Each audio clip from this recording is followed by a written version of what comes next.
Nakakabahala na ang paulit-ulit na antala sa proseso ng impeachment trial. Buwan na ang binibilang natin. Sobra-sobra na ang paghihintay ng mga Pilipino. Let us all hope this is the last delay. While I support my colleagues in our shared sense of urgency in passing important legislation in the last days of the 19th Congress, including the landmark anti-POGO bill, we cannot postpone our constitutional obligations any longer.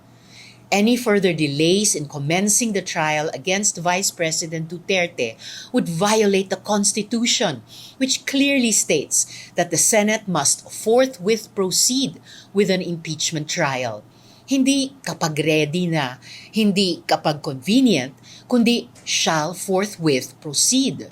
Huwag naman sana yang baliwalain. The Supreme Court has also previously ruled that the Senate is treated as a continuing body when it comes to non-legislative functions, and those include the vital duty to sit as an impeachment court. We owe it to the Filipino people to convene as an impeachment court and begin the proceedings at the soonest possible time.